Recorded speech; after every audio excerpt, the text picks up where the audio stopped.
राम राम राम राम राम राम राम राम सबको राम राम। राम राम। ये हैं पूर्व आबकारी मंत्री कवासी लखमा, जिन पर ईडी ने शराब घोटाले को लेकर गंभीर आरोप लगाए हैं। पिछले दिनों इनसे जुड़े लोगों के ठिकानों पर छापेमारी की गई, जिसमें रायपुर, धमतरी और सुकमा में ईडी को अहम दस्तावेज एवं सुराग मिले, जिसके आधार पर आज पूर्व आबकारी मंत्री कवासी लखमा, उनके पुत्र हरीश लखमा और ओएसडी जयंत देवांगन को ईडी ने दफ्तर तलब किया। इस पूरे घोटाले को लेकर ईडी ने एक प्रेस नोट जारी करके ये भी साफ किया है कि छापे के बाद अहम दस्तावेज में गबन के आरोप स्पष्ट दिखाई देते हैं। उधर ईडी दफ्तर पहुंचने के बाद कवासी लखमा अपनी सफाई में आरोप लगाने वालों को आड़े हाथों लेते दिखाई दिए। आज ईडी दफ्तर में धार्मिक प्रवचनकर्ता के अंदाज में उन्होंने रामायण के प्रसंग के जरिए बताया कि उन्हें प्रताड़ित करने वाले सजा पाएंगे। राम भगवान का पिताजी दशरथ राजा कोई शिकारी को अंधा को मारा था, उसका परिणाम उसको भुगतना पड़ा है। इसी प्रकार मैं कवासी लखमा एक अंधा आदमी हूँ, एक निर्दोष आदमी हूँ, एक गरीब आदमी को जो भी परेशान करेगा उसको ऊपर वाला छोड़ेगा भी नहीं। इधर आरोपों के घेरे में घिरे कवासी लखमा पर जहां ईडी का शिकंजा धीरे धीरे कसता जा रहा है, वहीं इस पर सियासत भी तेज होती जा रही है। कांग्रेस और भाजपा लखमा के पक्ष विपक्ष में आमने सामने हैं। कांग्रेस जहां इस पूरी कार्रवाई को पक्षपातपूर्ण और ईडी का दुरुपयोग बता रही है, वहीं भाजपा ने सबूत को कांग्रेस सरकार के भ्रष्टाचार पर मुहर करार दिया है। जो केंद्रीय जांच एजेंसियां हैं, जो भी स्थिति है, ईडी की जानकारी, जो जानकारी चाहिए, चाहे कोई छोटा आदमी हो, बड़ा आदमी हो, जांच एजेंसियों को जो जांच के तथ्य हैं वो स्पष्ट रूप से बताना चाहिए। इसमें भावनात्मक बातें करने से या किसी बात को कहने से विषय नहीं बनेगा।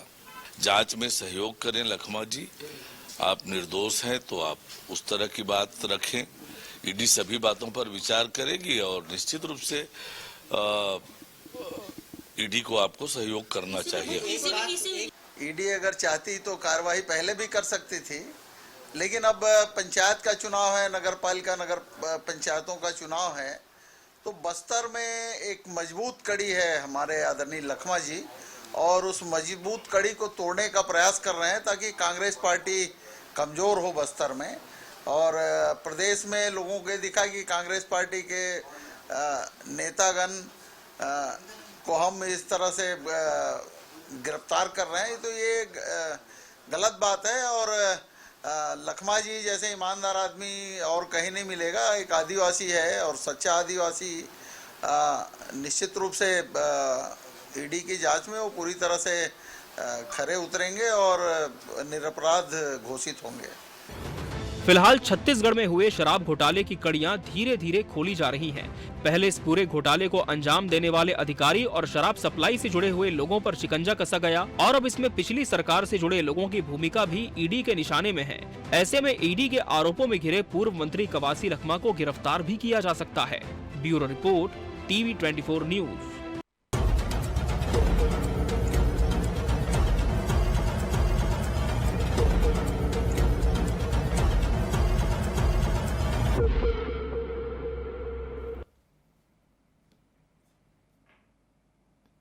नमस्कार, मैं हूं मोहन तिवारी। आज के मुद्दे में आपका स्वागत है और आज का मुद्दा हमारा आधारित है उस बड़े घोटाले पर जिसकी चर्चा गाहे बगाहे पिछले 2-3 सालों से लगातार हो रही है, लेकिन अब तक इस पूरे घोटाले में कौन लोग शामिल थे और घोटाला किस तरीके से किया गया, क्या इसके पीछे का जो सत्य है वो सामने नहीं आया था। लेकिन अब परतें खुलने लगी हैं और ये परतें खुलकर अब पहुंच चुकी है कवासी लखमा तक।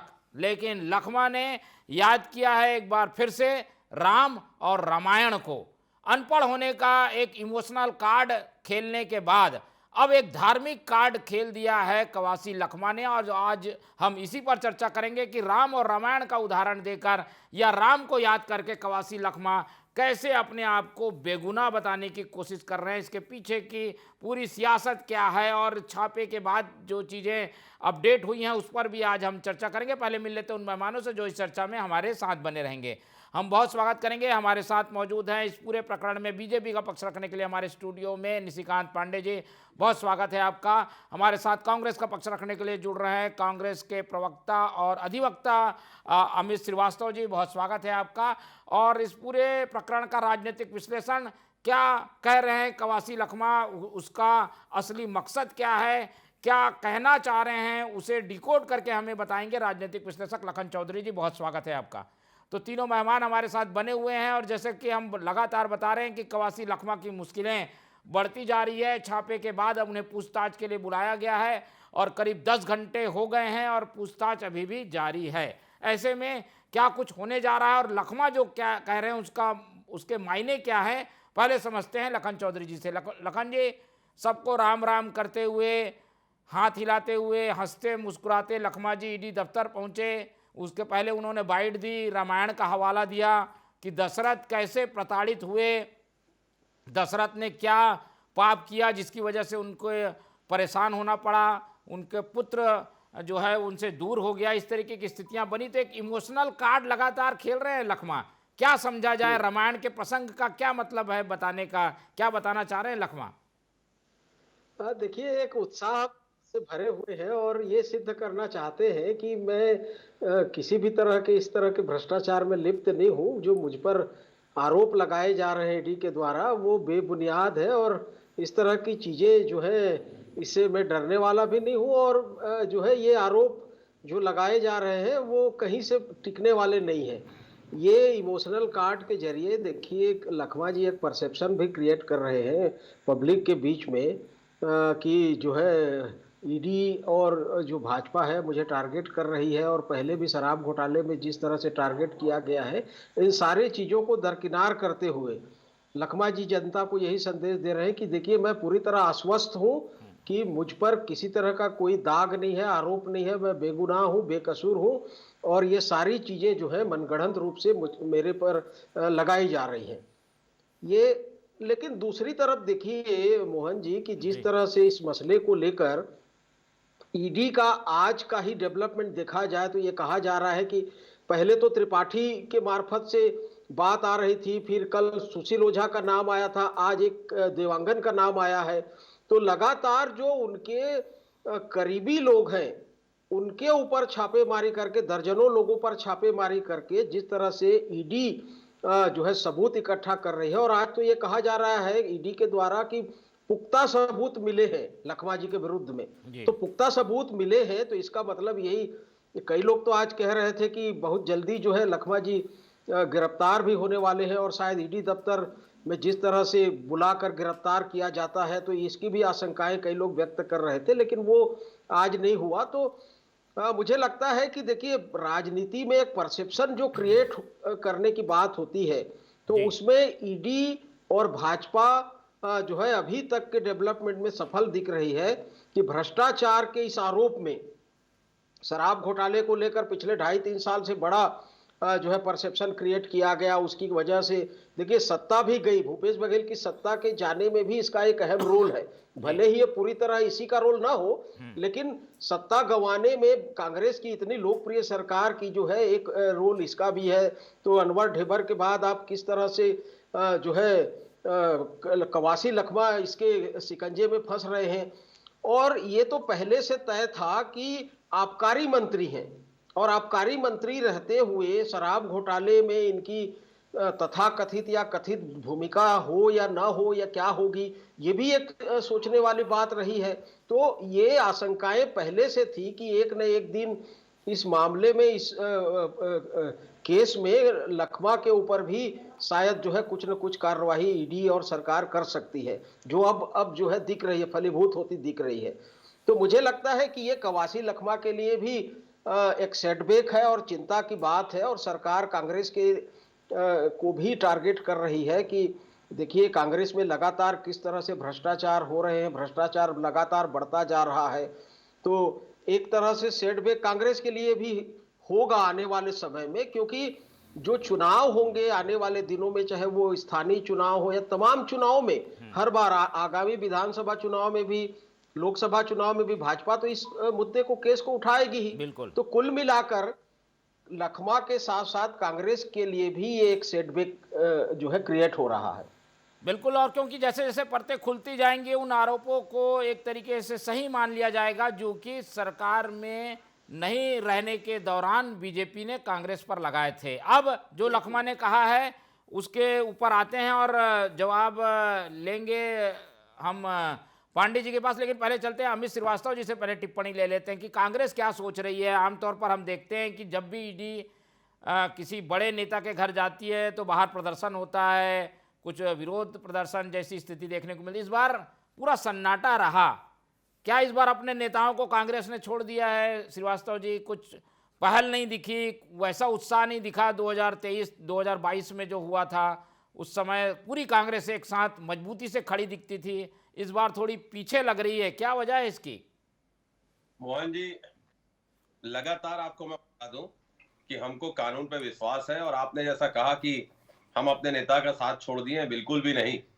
कांग्रेस का एक एक कार्यकर्ता हर उस व्यक्ति के साथ है जो कांग्रेसी है, और उसके सुख में उसके दुख में हमेशा हम साथ में खड़े हैं, कहीं कोई दिक्कत नहीं है। लेकिन मैं आपको बताना चाहता हूं, कहते हैं ना, हमको उनसे वफा की थी उम्मीद जो जानते नहीं कि वफा क्या है। देखिए, लगातार आपको मैं बता दूं कि लोकसभा चुनाव हो उसके पहले, फिर विधानसभा चुनाव हो उसके पहले, और अब नगरीय निकाय चुनाव है तो उसके पहले कैसे नेताओं को प्रताड़ित किया जाए, कैसे उनकी इमेज को डेंट किया जाए, कैसे उनकी इमेज को टर्निश किया जाए, ये लगातार भाजपा के द्वारा प्रयास किया जाता है। और लगातार हमको कानून पे पूरी तरीके से विश्वास है। और उन्होंने कहा भी, लखमा जी ने कहा भी, उनका स्टेटमेंट जो कल भी आया था और आज जो भी 10 घंटे से उनसे पूछताछ हो रही है, उनका वर्जन मैं आपको बता दूं। जब ईडी वाले आए थे तो मेरे पास कागज मांग रहे थे, कागज सब गांव में थे, समय मांगा था, जो जो कागज मांग रहे थे वो दूंगा। हर आदमी को कानून का सम्मान करना चाहिए, मैं भी सम्मान करूंगा। जब भी बुलाएंगे आऊंगा, मैं सच्ची बात करूंगा, मैं सच्चा आदमी हूं। मैं राजनीतिक मुद्दा और मीडिया के सवालों पर जवाब अभी नहीं दे पाऊंगा। नियम कानून का मैं सम्मान करता हूं, जब बुलाएंगे मैं आऊंगा। बिल्कुल, निश्चित तौर पर उन्होंने ये बात क्रिस्टल क्लियर कर दी थी कि मैं कानून का सम्मान करता हूं और जब मुझे बुलाएंगे।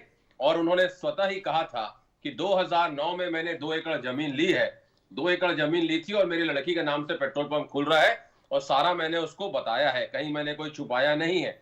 और मेरे पास एक भी इस छापे में ना तो कोई कैश मिला है, ना फूटी कौड़ी मिली है। मैं लगातार 6 बार से जीतते आ रहा हूं, मुझे फंसाया जा रहा है, मुझे दबाने का प्रयास किया जा रहा है, क्योंकि बीजेपी जब से मैं हूं, पिछले 15 सालों से ना तो वहां पर जिला पंचायत जीत पाई है, ना नगर पंचायत में जीत उसकी हो पाई है। तो 15 साल से वो जीत नहीं पाए, और लगातार मेरे द्वारा जो विधानसभा में प्रश्न उठाया जा रहा था, लगातार सरकार उससे घिर रही थी। मैं बस्तर की आवाज उठा रहा था और उसके लिए मेरे को टारगेट किया गया है। जिस प्रकार हमने देखा कि विधानसभा में प्रश्न उठाया था कि पुल पुलिया बन गया है, उसका टेंडर भी नहीं हुआ है, फिर बच्चों के ऊपर उन्होंने प्रश्न उठाए, लगातार उन्होंने सरकार को घेरने का प्रयास किया। और एक अहम प्रश्न उन्होंने उठाया कि ये तो एफआईआर 1.25 साल पहले हो गई थी, 1.25 साल पहले एफआईआर 70 लोगों पे हुई, तो इन्होंने इन 1.25 सालों में मेरे ऊपर छापा नहीं हुआ। अचानक ये 1.25 साल और 1.5 साल बाद मेरे को क्यों टारगेट कर रहे हैं? क्योंकि मैंने विधानसभा में प्रश्न उठाया था, उससे सरकार पूरी घिरी थी, इसलिए। लेकिन उन्होंने पुनः कहा, पूछ लेते आएंगे, आपके पास तो काफी कुछ है कहने के लिए। ये इस सवाल का जवाब ले लेते हैं, ये काफी जायज भी लग रहा है। लखमा जी जो कह रहे हैं कि भाई उन्होंने एक ऐसा मुद्दा उठा दिया भ्रष्टाचार का, जिसकी वजह से अब उन पर शिकंजा कसा जा रहा है। क्या पांडे जी? मोहन जी, आपको, बड़े भाई अमित श्रीवास्तव जी को, श्री लखन देवांगे जी को संध्या जवाहर। देखिए कितना आश्चर्य का बात है कि जो पार्टी सत्ता में शराबबंदी के नाम से आई थी, आज चर्चा क्या हो रही है? आबकारी के लाभकारी मंत्री। हालांकि प्रश्न ये है कि जो कवासी लखमा जी ने स्टेटमेंट दिया, जो स्वीकृति दी कि मैं तो अनपढ़ आदमी हूँ, अधिकारियों ने जहाँ बोला हस्ताक्षर कर दिया, मतलब वो स्वीकार कर रहे हैं कि भ्रष्टाचार तो हुआ है, इसमें कोई संदेह नहीं है। अब विषय ये आता है कि जो हमारे बड़े भाई कह रहे थे वफा और बेवफा की बात, तो विषय ये है कि प्रदेश की जनता कह रही है कि हम बेवफा हरगिज न थे, मगर हम वफा कर न सके। क्यों ना कर सके? क्योंकि शराब हो, कोयला हो, राशन हो, महादेव हो, 5 साल भ्रष्टाचार का बोलबाला था। इसमें किसी को भी शक नहीं है। रही बात अमित श्रीवास्तव जी कह रहे हैं कि लखमा जी ने प्रश्न उठाया इसलिए उन पे छापा पड़ा है। विषय ये है कि अधिकारी, कर्मचारी और व्यापारी पहले से जो संगठित अपराध में सम्मिलित थे वो जेल में। अब पुख्ता सबूत के तौर पे ईडी ने कार्रवाई की है, केंद्रीय जांच एजेंसी ने कार्रवाई की है। लेकिन जो रामायण का प्रसंग लखमा जी लेके आए, मुझे बड़ा ताजुब लगा मोहन जी। जो व्यक्ति खुद खड़ा होकर कहता है कि मैं हिंदू नहीं हूँ, वो रामायण को लेकर आ रहा है, तो मुझे समझ में आता है कि उसी रामायण में लिखा हुआ है, निर्मल जन मन सो मोहि पावा, मोहे कपट छल चित्र न भावा। तो यहाँ पे जो छल प्रपंच करके आपने प्रदेश के संसाधन को लूट के प्रदेश की जनता के साथ विश्वासघात किया है, तो उस पे प्रसंग आता है कि मुंह में राम बगल में छुरी, या राम नाम जपना पराया माल अपना।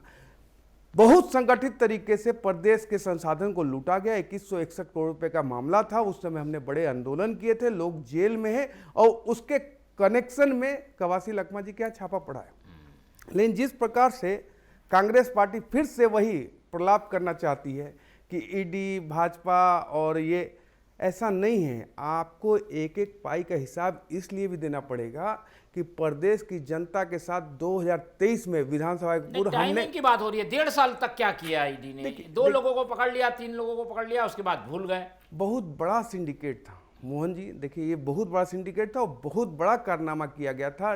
2 काउंटर चल रहे थे, फर्जी वो लोगो बना के चलाया जा रहा था। सारी चीज़ें जनता के पब्लिक के डोमेन में, उसमें कोई सब्जेक्ट नहीं है। लेकिन ये जो टाइमिंग की बात कर रहे हैं, हमेशा टाइमिंग पे सवाल उठना ही है।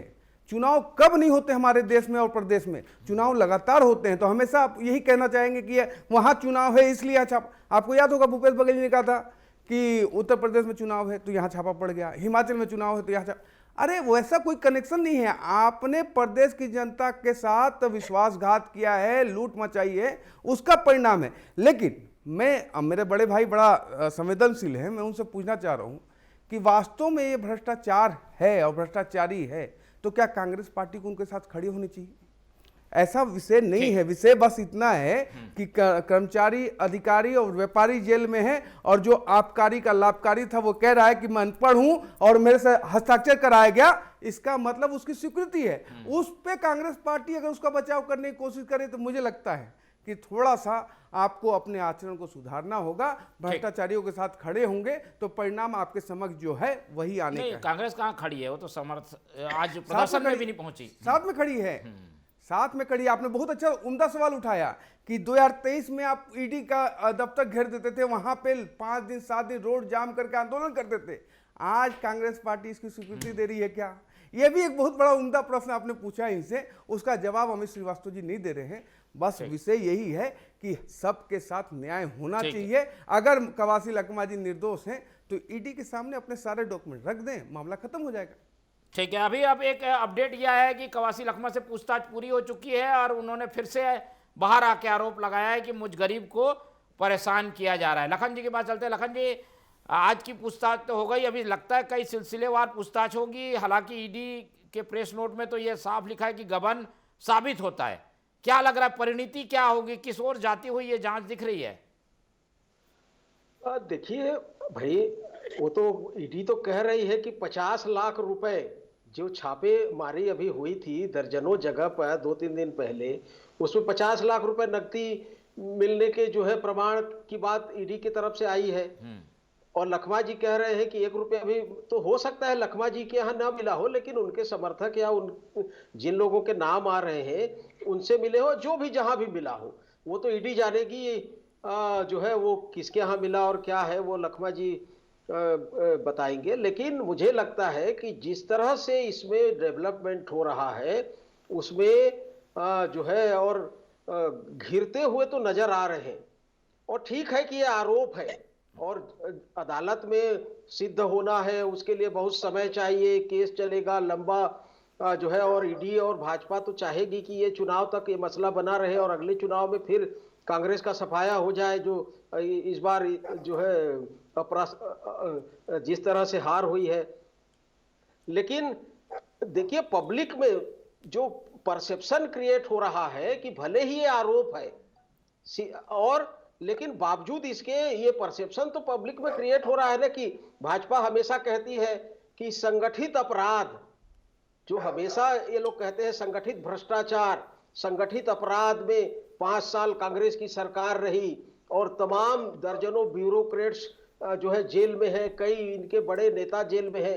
तो जनता के बीच में ये परसेप्शन क्रिएट करने में भाजपा सफल हो रही है ईडी के माध्यम से ही सही, लेकिन इसका पुरजोर विरोध कांग्रेस नहीं कर पा रही है। देखिए, कांग्रेस की सबसे बड़ी कमजोरी इस समय ये है कि इन सब चीजों का पुरजोर विरोध भी नहीं कर पा रही है। लेकिन वो जो बातें कह रही है उसका क्या असर हो रहा है? क्या लोगों में कुछ लग रहा है क्या भाई ये तो बेचारे अनपढ़ भी हैं, गरीब भी बता रहे हैं अपने आप को, आदिवासी भी बता रहे हैं, तो ये सारी चीजों का क्या असर पड़ रहा है? ऐसा कुछ भी नहीं है, न ही वो गरीब है न ही अनपढ़ है, और इस तरह के कोई संवेदना या सहानुभूति भी पब्लिक में नहीं है। देखिए, सब जानते हैं जो आदमी इतना बड़ा विभाग चला सकता है, इतने सालों से विधायक है, वो ये कह के नहीं बच सकता कि ये कोई तार्किक बात भी नहीं है, पूरी तरह अतार्किक है, और किसी भी दृष्टि से जो है कोई इसको स्वीकार भी नहीं कर सकता कि अनपढ़ है, गरीब है। कहां से गरीब हो जाएंगे? 6-6 बार के विधायक है,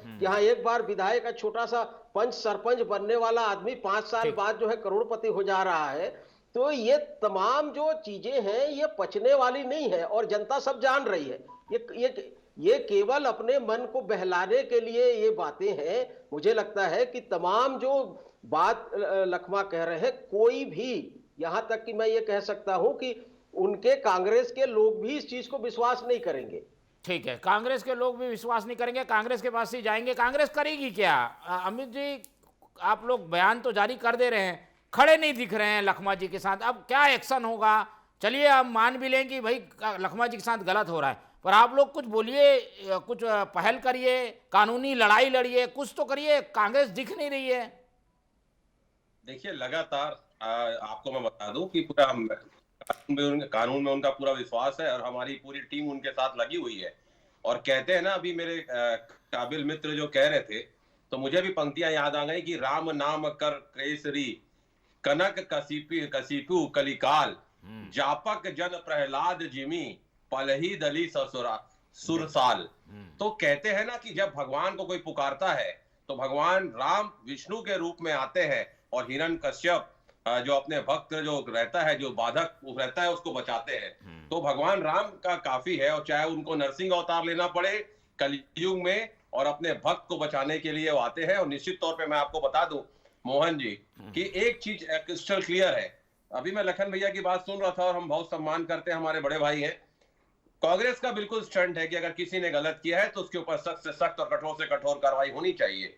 लेकिन ये कानून भी कहता है कि 100 दोषी छूट जाए, एक निर्दोष को सजा नहीं होनी चाहिए। ठीक है। और मैं आपको बता दूं कि जिस प्रकार से लगातार वो कह रहे हैं कि मेरे पास एक फूटी कौड़ी भी नहीं मिली है और मुझको फंसाया जा रहा है, और लगातार मैंने विधानसभा में प्रश्न उठाया था, इसलिए मुझे ये भी प्रश्न जायज है कि 1.25 साल तक मुझसे क्यों कोई पूछने नहीं आया। ठीक है, 1.25 साल तक चलो पूछने नहीं आया, उसका तो जवाब इन्होंने दे दिया। पांडे जी से ये ले लेते हैं कि भाई वो राम भक्त हैं, देखिए रामायण का भी हवाला दे रहे हैं, राम राम भी कह रहे हैं।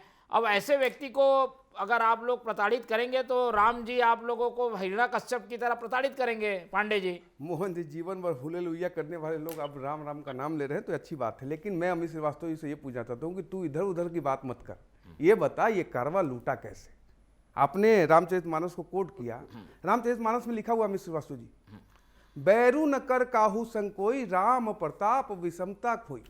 राम का प्रताप चाहते हैं और उसके बाद प्रदेश की जनता के साथ धोखा करते हैं, उनके साथ साधन को लूटते हैं, उसके बाद सोचते हैं कि राम जी आपको बचा लेंगे।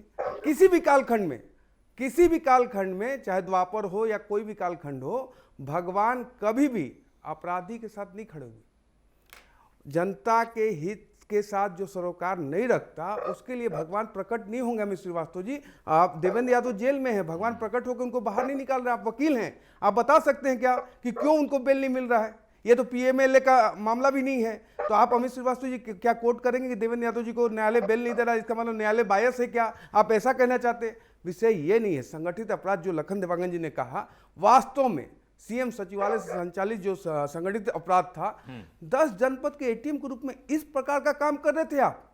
प्रदेश की जनता ने आपको 3 बार मौका नहीं दिया तो चौथी बार आते के साथ ऐसा होता है जैसे मतलब पूरा लूट लो, ऐसा नहीं। प्रदेश पांडे जी, लेकिन ये जब होगा तब होगा। एक परसेप्शन बन गया है पूरे देश में, ईडी का दुरुपयोग हो रहा है, ईडी के द्वारा आप लोग कुछ भी करा लेते हैं। ऐसे में कांग्रेस के खिलाफ जब ये कार्रवाई होती है तो सवालों के घेरे में आ जाती है। मोहन जी, 351 करोड़ रुपए एक राज्यसभा सांसद के यहाँ मिलता है, उस पर कांग्रेस क्या बोलती है?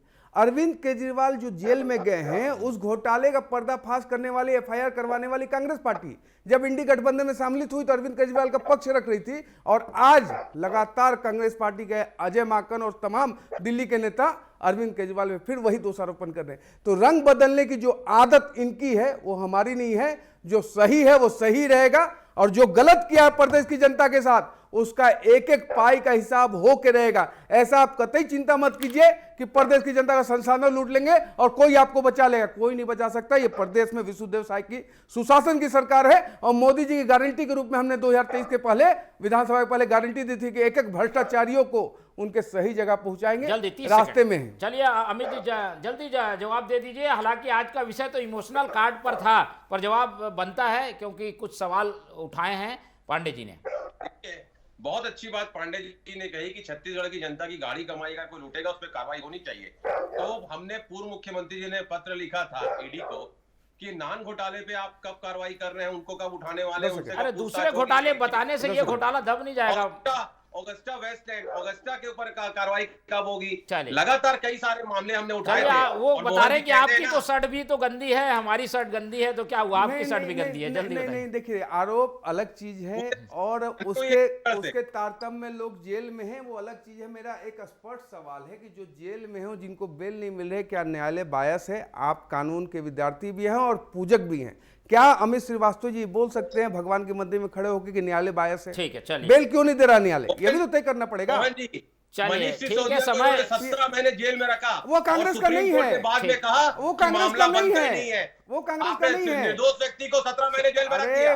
अभी निर्दोष बोल रहे, अजय माकन बोला दोषी है, अजय माकन बोला दोषी है, अमित श्रीवास्तव यहाँ बैठ के बोला निर्दोष है। यही तो कॉन्ट्रडिक्शन है। पूछताछ तो पूरी हो चुकी है, शायद उनको फिर से बुलाया जाएगा तो एक बार फिर से डिस्कशन करेंगे। लेकिन जो बातें कवासी लखमा कह रही हैं वो काफ़ी दिलचस्प है। कभी वो अपने आप को अनपढ़ बता रहे हैं, कभी राम और रामायण का नाम ले रहे हैं। ऐसे में इन सब बातों का कितना असर होगा इस डिबेट में हमने चर्चा करने की कोशिश की। समय की बाध्यता की वजह से चर्चा आज यहीं खत्म करते हैं। इस पूरी चर्चा में हमारे साथ निशिकांत पांडे जी जुड़े, उनका बहुत धन्यवाद। अमित श्रीवास्तव जी हमारे साथ थे, उनका धन्यवाद। और लखन चौधरी जी ने अपना कीमती समय दिया, उनका बहुत बहुत धन्यवाद। तो तीनों मेहमानों को धन्यवाद करते हुए आज की ये चर्चा ही खत्म करते हैं और आप लोग से रखते हैं उम्मीद कि आप लोग देखते रहेंगे TV24। रखिए अपना बहुत ख्याल। नमस्कार।